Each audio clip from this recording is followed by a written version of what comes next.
Welcome to Kirby's Bricks, and this is going to be my first Halo Mega Bloks review, and it's going to be of the 97017 Halo Mega Bloks Countdown set. This is a pretty desirable set. I wanted it for a very long time, pretty much ever since it came out, but this was specifically I believe a 2010 or 2011 Halo Fest Fan Choice set.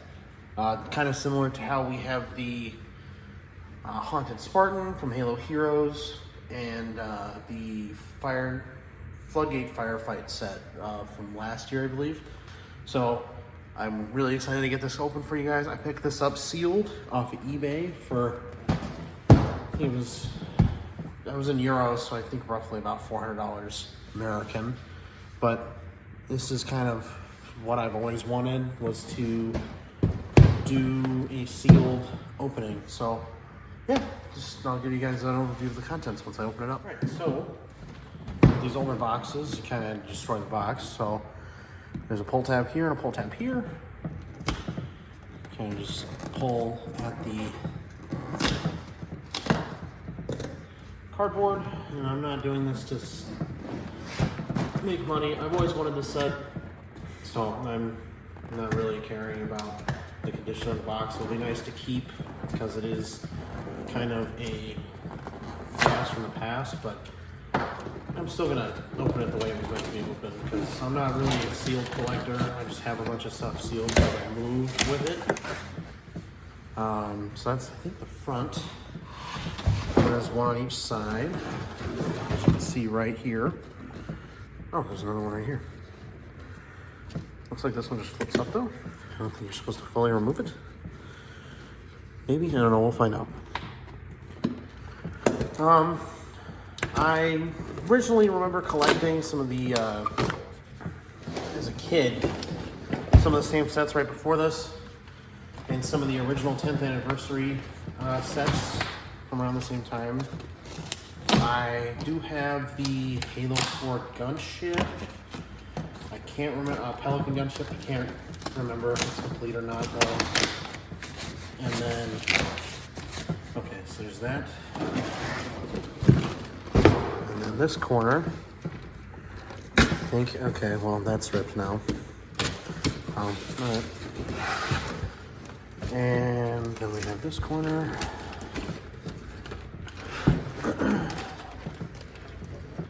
And coming around to this side, just making sure this last stretch of cardboard is undone, and then it hinges open, and there we go.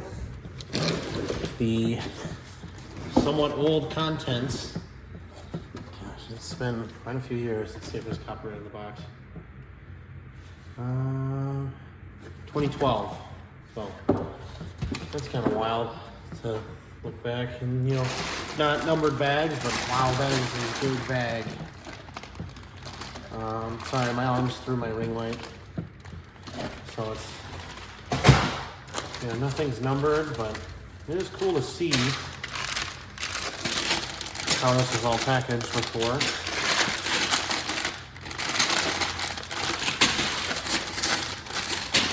I bought this from a guy in France on eBay, and it actually took very little time to get here. And then here's the original pamphlet, or instruction booklet, and it is pretty large.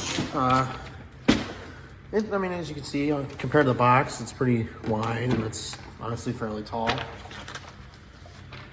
And then here's a view of the back, where it shows some of the things with the saber, and shows the scaffolding, and then it shows off the armory, and then, all this. So, and then some of the old sets from the same time period, the Wraith. I believe this is a Rhino? No, I can't remember. It's been, yeah, this is a Rhino, because the Grizzly was a double barrel one, and then a Warthog. Every year a Warthog. Yeah, well, let's see what else was in here. Looks like oh, this is a diecast series. That's pretty cool. I haven't seen that card yet, although I haven't opened very many of these older sets. I actually do have one of the 10th anniversary sets sealed in box to do for the channel as well. And that would be the EVA showdown with the Hunters and the Destroyed Warthog, so hopefully we can get that on the channel soon. Sorry it took so long to get this video out. Moving and all that, school. Yeah, I'm gonna get this put together and then I'll show you guys that in the next clip. Here's our complete build. I have all 6 figures out here, as well as the Saber itself with all the boosters on it, and then you have the launch pad with scaffolding, and then the command tower right here. And I'll go into each one of those real quick, just so that way you guys can get a brief overview of everything and see what's actually going on. So here we have our 2 Marines. Their bodies, everything from the neck down is the same on these guys. The chest piece, the arms, shoulders, the legs, even down to like the boots, as you can see here and here. The only things that I have them differentiated by is the Magnum and the assault rifle. This is a Halo Reach assault rifle style, the old one. And then the other thing is their heads. Right here you can see that this guy has more of the original Halo Wars style head, and this guy has more of a Halo Combat Evolved style head. I just wanted to show that both of these Marines come with the mid-chip green and chocolate brown backpacks for each of them. So that's, I just showing the back side of these. We have our Marine Sergeant right here on the right, and then we have a UNSC technician or ground crewman on the left. Let's go ahead and start with the Marine. This guy pretty much looks exactly like a Halo Wars era Marine figure from the early days of Halo, except for the head. He's got a little UNSC cap versus a helmet. And his face looks a little goofy. Mine has got some lopsided eyes, but what are you gonna do? It's older. Mega Bloks. Weirdly enough, this guy does not match the 2 Marines that were shown just a second ago. This guy honestly looks more like a Halo 2 or probably more like a Halo 3. That's why I gave him the battle rifle that comes in the set, this black battle rifle right here. He's all right. He looks out of place, but I like it still. I mean, it's nice to have at least another Marine. And then the technician here, he looks just in a gray jumpsuit with darker gray or gunmetal gray highlights on the collar and like collarbone area, and shoulders, knees, and then the shoes. No hat on him, and the Magnum is gunmetal gray on his hand. And these weapons will come into play later. I'll make sure to point that out later. The last 2 figures of the set. This one is a blue George. For whatever reason, it's just a Spartan Grenadier. He's got the collar. He's also got like the neck guard on one side of his chest piece. He's got this, I think it's the Breacher shoulder pad, and then the EVA shoulder pad right here, and then he's got the Grenadier with the extra sensory suite at the top. Right there. And then I have him with a black Halo Reach assault rifle. And then this is supposed to be Noble 6, but he comes in chocolate brown. Maybe more of a root beer brown, but you see it in here over there. This is the normal configuration, just with a Mark 5B helmet, and then just regular, I think these are Mark 5B shoulder pads, or they might just be 0 shoulder, I don't know. But they're just like regular arms, and there are 2 different arms and a head for him, or for this character. And he has a Magnum. And I'm actually gonna switch those arms and head out real quick to show you. This guy right here, this is just the same body. The arms got switched out, and the helmet got switched out to just have a little bit of a different look. And this is the whole point of the Armory series, was so that way you can make your figures look a little bit different. I know that they did this on the Seraph set as well. I don't really remember exactly the other sets, but as I get more, I'll make sure to show those off. But yeah, this is it for the figures. Just real quick, I just wanted to show you guys that some of these older Mega Bloks sets came with a lot of extra pieces. Just these red ones right here, these were like support pieces, so I understand like why these were there. And then there was the leftover head and arms once you switch out the figure to be the HAZOP style one. So that's can be explained away. But this is a lot of extra pieces. There's a couple of 2x2 bricks, like that was a little kind of freaky to see, but there's also a bunch of different plates in all the colors that are used, like the white, the metallic gray, the dark metallic gray, the black, Looks like there's also green and then the orange. And then I actually have the pointer that I made out of extra pieces was also just the extra pieces in this set. So there really were quite a few extra pieces. So either for mock builders, just don't be alarmed. If you do buy one of these sets, especially now, just make sure you're paying attention and checking every step. That's what I did. Sometimes you'll be missing pieces like I was. I actually was missing a 2x2 green brick right over here on the side of the command tower. You can see it right there, right here. That's supposed to have one there, and then I'm supposed to have a sticker over it, but I didn't want to put that on yet in case I do ever get that piece. So, I don't know, just wanted to point that out, and then we'll move on to the next segment. All right, so next we're gonna go over the scaffolding, launch pad, and command tower area of the set, which is like the background. But real quick, I just want to go over this. This is like a jet bridge or a jetway to get from the command tower to the actual Saber itself. And you can walk your figure up along these studs right here, and there's a couple studs up here as well. But then you can get into the Saber just like in the game where you have to climb up and jump in, and then you are going to be like facing up towards the sky on your back, and then it takes off. So that's really a neat feature. The cockpit does close, and I'm going to close that and get it out of the way. So now, one of the old things that I liked about the older Halo Mega Bloks sets when I was a kid was the marbling on the bricks, as you can see all down the arm right here of the scaffolding. This is just, I've missed this, and I'm so glad that I got to put together this set because, man, it is just gorgeous to see all the different marbling textures because, like, none of these bricks are the same. They just aren't. So it's really neat that you get something like that in such an old, like, a set like this because you don't really think of that as, like, a detail. I don't remember thinking of it like that as a kid, so it's nice to see how it ages.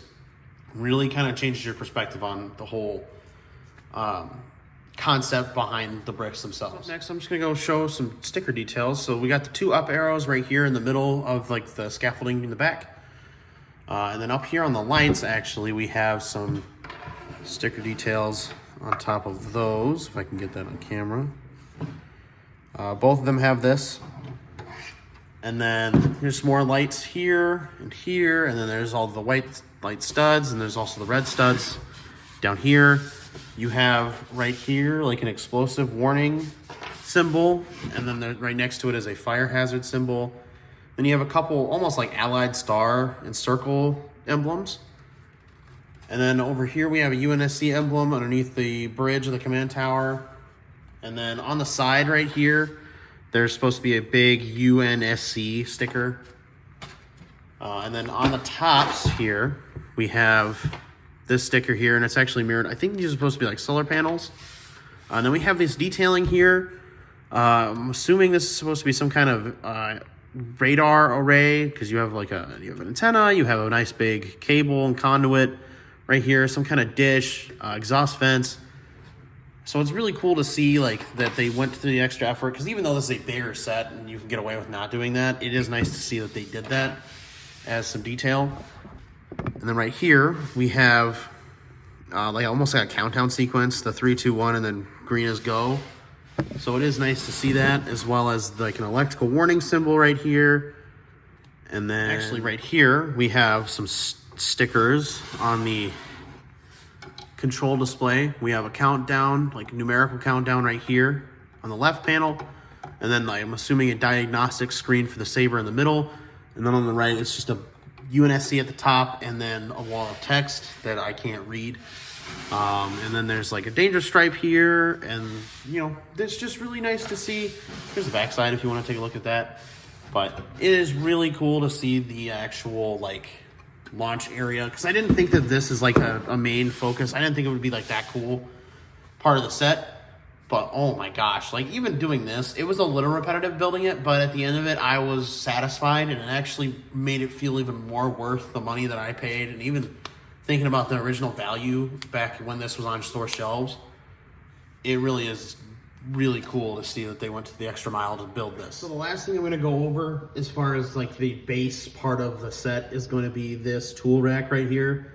Right here we have a set of bolt cutters, and then a crowbar, a claw hammer, a ratchet, wrench, like a socket wrench, a screwdriver, I'm assuming a flathead, and then also a crescent wrench, a double-sided crescent wrench, a pipe wrench, and then a, I've always called it an impact gun, but it's like a big air chuck socket wrench.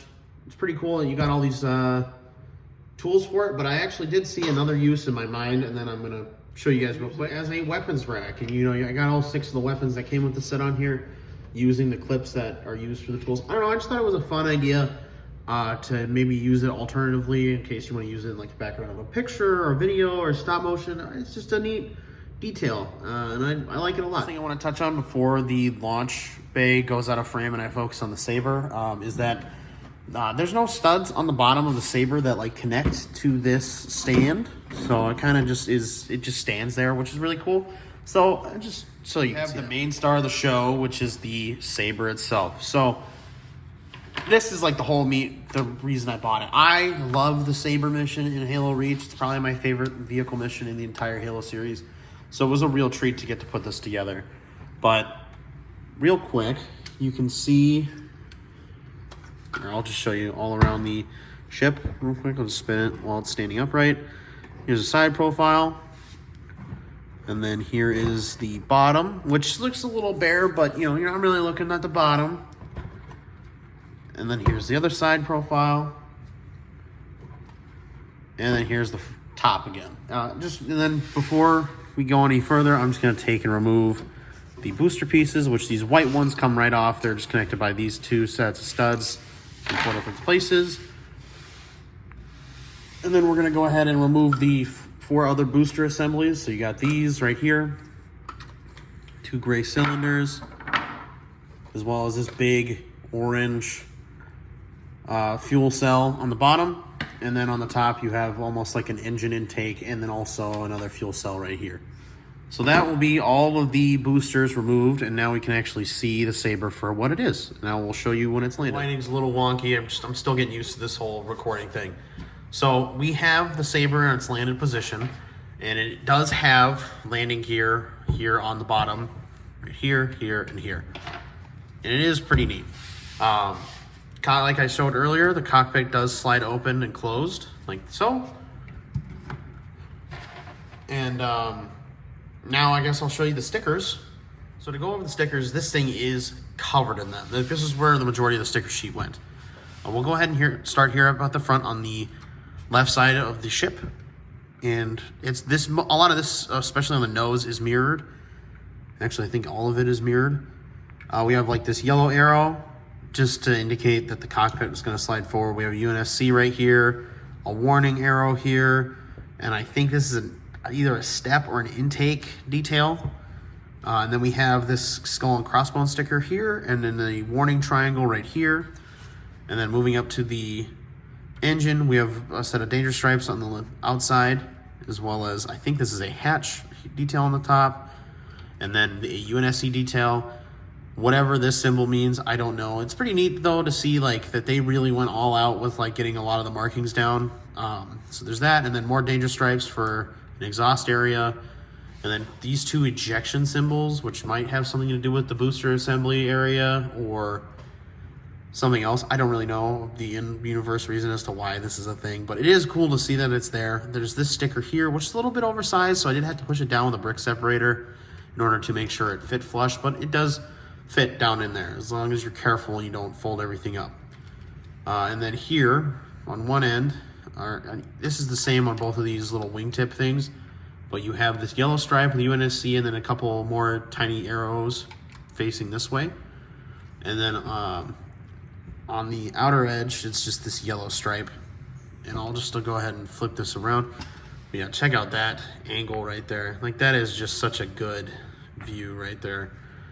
I love the saber, especially in the Long Night of Solace mission. But here we go again with the same symbol here, and then the UNSC, a hatch, danger stripes, the warning triangle, you know, all the same stickers. It's just, and then one thing to note, it did show off the twin cannons on this model. So we have one right here and then one right here as well.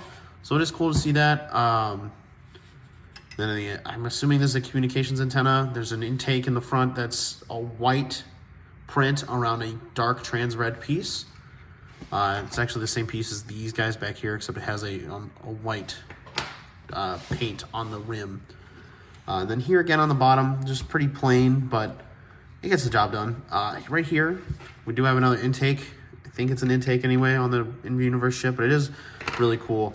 And they do a really decent job at like shaping, because like it is still blocky, yes, but it does, you know, kind of show the same angle coming up and kind of going out, you know, kind of flaring out to the wing. But it is nice to see that the fuselage was shaped to be fairly realistic. But this is just such a cool piece in my mind, and I'm so happy it is finally in my collection. So more of as like a conclusion, I just have everything back out here in front of the camera, just that way I can talk about it. In my eyes, the value is there. It was there when it was $100 on shelves when it was initially released, and I still think the value was there when I paid $300 American, roughly. It was around there. I misspoke earlier when I said $400. It was more around $300. But even then, I think it's worth it, especially if it's something that you've always wanted that you've never had. I didn't feel like I overspent on this. This build alone is super dense, and it was worth. I'd pay $100 for this. To me, be honest, to me it is worth at least $100 just for the saber itself. So like, I am super jazzed about this set. Like, this is quite heavy for just being like a ship that you get in a set, and it's quite large as well. But in my opinion, the value's there. I definitely think that it's a cool set, and if you do get an opportunity to buy one new, I would jump on it. I don't know if I pay $500, but $300 was definitely worth it. So hopefully you guys got a better feel for the set. It's been a while since somebody's put out a comprehensive video on it with decent lighting and a decent camera angle. If you guys want to see anything else from me in the future, please let me know, anything specific. I do like these older sets, but I don't want to collect all of them because they do get really expensive. So just let me know what is out there for interest. Thank you again for watching Kirby's Bricks, and let me know what you think about the video. Please comment, like, and subscribe if you don't mind. And it really does mean the world that you guys do that. I am truly excited to keep uploading on this channel. It's just been such a lot of hurdles got in the way to put videos out. But thank you again for watching, and I hope to see you in the next one.